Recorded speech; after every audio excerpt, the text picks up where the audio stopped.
hay muchas noticias este lunes en Colombia y en el mundo y hemos comenzado con noticias positivas que entregó esta madrugada en Bruselas, madrugada hora colombiana, el presidente Iván Duque a propósito de la proyección del crecimiento económico para Colombia, textualmente, e incluso ustedes lo oyeron en la voz del propio presidente Duque y también a través de su cuenta de Twitter. El presidente ha dicho: desde Bruselas tenemos grandes noticias para Colombia. En 2021 el crecimiento económico estuvo por encima del 10.2%. Esto demuestra nuestra resiliencia y es muy importante decir que se trata de un crecimiento con sostenibilidad. Y hablamos también temprano con el ministro de Hacienda, José Manuel Restrepo, a propósito de las implicaciones y si esto estaba dentro de los cálculos del gobierno. Dijo cómo poco a poco las cifras fueron cambiando en la medida en que se fueron conociendo otras variables, como por ejemplo el recaudo de impuestos en Colombia. Y ha dicho que si las cosas siguen como van y si este año se da un buen crecimiento económico, Colombia sería la segunda economía en América Latina en crecer más en relación con las cifras del 2019. Saludamos a esta hora al doctor Luis Fernando Mejía, que es director de FEDesarrollo y también analista de estos temas económicos. Doctor Mejía, gracias por acompañarnos. Muy buenos días, Juan. Un saludo muy especial para usted, para la mesa y por supuesto para todos los oyentes. La cifra del 10.2% de crecimiento, que será ratificada por supuesto tal y como lo corroboró el propio ministro de Hacienda por el DANE cuando le da a conocer formalmente, ¿estaba dentro de los cálculos de ustedes en FEDesarrollo, doctor Mejía? Pues mire, Juan Manuel, nuestro pronóstico desde septiembre del año pasado para el crecimiento en el año anterior en la economía colombiana era de un crecimiento del 9,5%. Sin embargo, viendo los últimos meses del año, especialmente la dinámica de noviembre y diciembre, en algunos elementos como por ejemplo la confianza del consumidor, la confianza industrial y comercial, la evolución del crecimiento de la demanda de energía, que es un muy buen indicador de qué está pasando con el crecimiento económico, la movilidad que se ha recuperado pues ya incluso a niveles por encima de los niveles que teníamos pre-pandemia, pues mostraban que efectivamente la economía seguramente se había acelerado en ese crecimiento económico en los últimos 2 meses del año. Eso nos llevaba a decir, bueno, 9,5, pero seguramente podría estar ligeramente por encima de ese 9,5. Así que ese 10,2% que anunció el presidente de la República, pues está en línea con nuestro pronóstico, es un poquito más alto, pero en órdenes de magnitud coincide pues con lo que sí estimamos todos los analistas, que es un año muy importante en materia de crecimiento económico, una recuperación grande frente a lo que fue, por supuesto, la peor crisis económica que hemos tenido en más de 100 años de historia, que fue el 2020, y por supuesto pues es una muy buena noticia que muestra cómo Colombia logró recuperarse aún más rápido que la gran mayoría de economías de América Latina, ¿no? Eso también hay que decirlo, ¿no? Solamente tal vez Chile tuvo un crecimiento superior, así que pues Colombia liderando de manera muy importante ese crecimiento económico. Doctor Luis Fernando, yo le he oído a algunos que dicen, pero es que eso no tiene gracia porque el año pasado fue muy malo, pero es que esto es un efecto de rebote. ¿Usted comparte esas apreciaciones o le parece que hay un esfuerzo importante del país todo y del gobierno nacional para tener el resultado que hoy estamos registrando? Pues mire, yo le diría que son las dos cosas. Naturalmente que ese 10,2% que pues tendrá que ratificar el DANE el día de mañana, tiene un componente muy importante de efecto estadístico. ¿Por qué? Porque el crecimiento económico básicamente lo que hace es medir la producción total de bienes y servicios que hace la economía en un año, en este caso en el 2021, y la compara contra la producción que se hizo en el año inmediatamente anterior, pues en este caso en 2020. ¿Qué pasó? En 2020, ustedes recordarán, tuvimos una caída del 6,8% de la actividad económica, que fue de nuevo la peor crisis que tuvimos en más de un siglo. Y cuando usted compara entonces ese crecimiento contra una base relativamente pequeña, pues es natural que la cifra sea relativamente alta.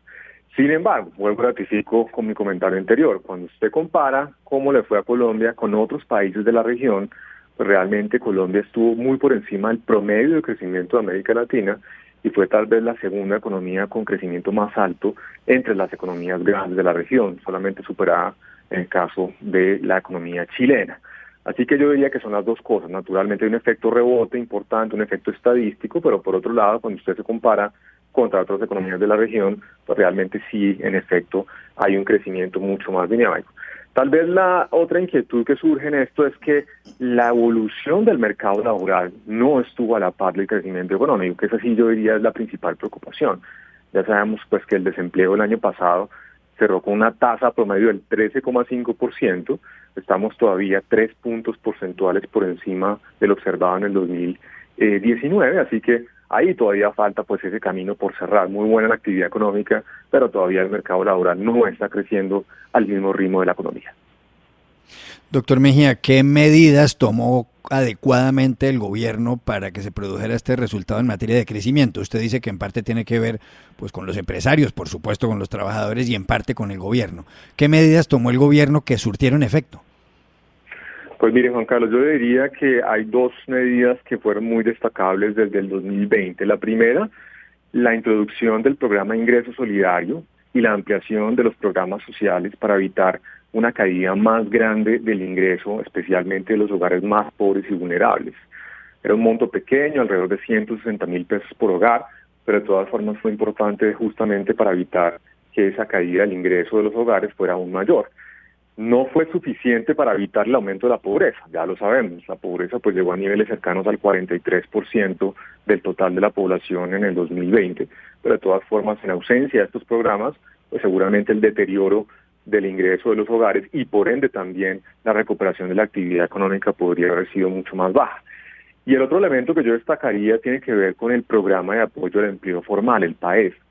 Ese es un programa que se introdujo también en el 2020 para tratar de evitar una mayor destrucción del empleo, especialmente formal. ¿En qué consistía? En un subsidio equivalente al 50% de un salario mínimo para todos los empleados formales de todas las empresas del país, pequeñas, medianas y grandes. Y eso creemos que también fue útil justamente en evitar que hubiera un deterioro más grande. Fue grande, pero de todas formas podría haber sido peor del mercado laboral formal. Así que yo creo que esos dos elementos fueron muy importantes para poder evitar, digamos, una caída más grande del Producto Interno Bruto y también, por supuesto, un aumento más grande en las cifras de pobreza en Colombia. Señor Mejía, pero realmente, ¿cómo está sintiendo el bolsillo de los colombianos? Porque ese índice de confianza del consumidor que usted nombraba al inicio, ¿cómo está? El número aguanta, el anuncio que da el presidente, pero las cosas realmente están caras y la situación pues para algunos es muy difícil. Totalmente. Aquí tenemos, digamos, yo diría dos preocupaciones de corto plazo inmediatas que están afectando, por supuesto, el bolsillo de los hogares. La primera ya la mencioné, que es la evolución del mercado laboral. Colombia no ha logrado recuperar el número de ocupados que tenía en el 2019. Tenemos actualmente cerca de 1.200.000 empleados menos de los que teníamos en ese momento. Tenemos cerca de 500.000 de desempleados más. Y por supuesto eso es fundamental porque recuperar esa dinámica del mercado laboral es esencial para que se recupere completamente el ingreso de los hogares. Así que pues no nos debería sorprender que cuando el DANE anuncie cuánto fue la cifra de pobreza en el 2021, pues encontremos que todavía estamos en niveles por encima de los que teníamos en la prepandemia. ¿Y por qué?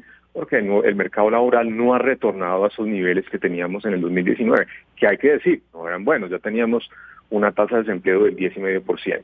El otro elemento es el que usted menciona, y es la inflación, que es otra muy mala noticia para el bolsillo de los hogares. La inflación pues ya está cercana al 7%, una inflación de alimentos que está llegando también a casi el 20%, y esa inflación por supuesto afectando especialmente a los hogares más pobres, quienes destinan una proporción más alta de su ingreso en la compra de alimentos. Además, los hogares pobres no tienen capacidad de ahorro, usualmente no tienen activos financieros que les permita cubrirse justamente contra la inflación. Así que eso ha afectado, como usted lo menciona, por supuesto, la confianza. Usted mira qué pasó en el mes de enero, tuvimos una caída de más de 6 puntos porcentuales en la confianza. Y obviamente, pues mientras continúa esa dinámica alta de inflación, pues no solamente sufrirá la confianza, sino también otra vez el bolsillo de los hogares en Colombia. Sí. Doctor Mejía, la economía crece notablemente, pero el empleo no. ¿Qué medidas debería entonces tomar un gobierno, este o el que venga, para que los colombianos tengan más puestos de trabajo? Pues mire, Juan Carlos, yo le mencionaría lo siguiente. Yo creo que un elemento importante en el corto plazo, que no es definitivo para el desempleo en el mediano y largo plazo, pero sí para los próximos meses o en este año 2022, tiene que ver con la evolución del sector de obras civiles. ¿Qué son las obras civiles? Son las grandes obras de infraestructura que se hacen desde el orden nacional, por ejemplo, las carreteras, las vías terciarias, pero también, por supuesto, desde el orden territorial, alcaldías y gobernaciones.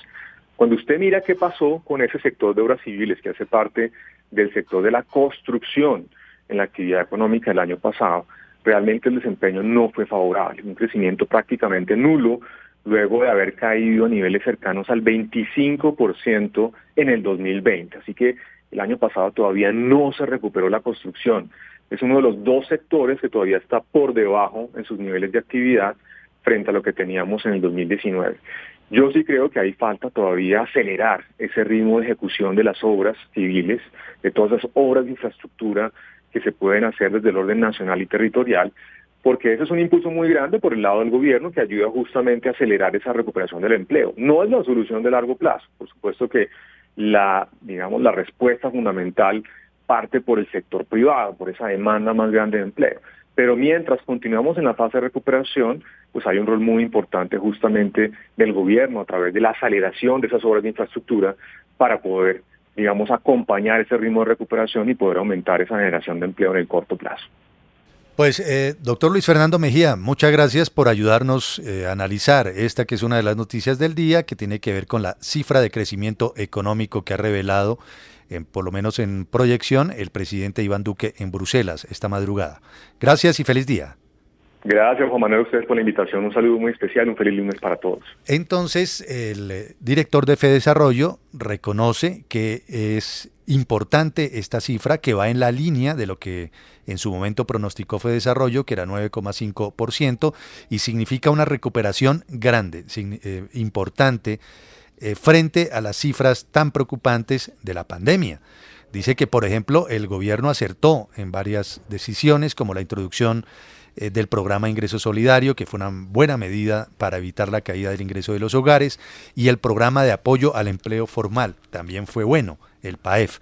Que hay dos preocupaciones todavía: el mercado laboral, que tiene que recuperar su dinámica, no creció igual, y la inflación, que es la otra mala noticia para el bolsillo de los colombianos, afecta especialmente a los hogares más pobres. Todos estos días hemos venido comentando aquí en RCN Radio sobre el costo de vida, ¿no? Sí. La carestía. Muy elevado, lo que decía el doctor Mejía, obviamente en los bolsillos sí se siente. Decía el doctor Mejía, Juan, 500,000 de desempleados más que tenemos luego de esta pandemia. Y la CEPAL también lo recordaba, uno de los retos más grandes para los gobiernos pues en América Latina es la creación de empleo formal, porque recordemos, decían ellos, sobre todo las mujeres y los jóvenes han perdido ese empleo luego de la pandemia, bueno, luego de lo que estamos viviendo ahora.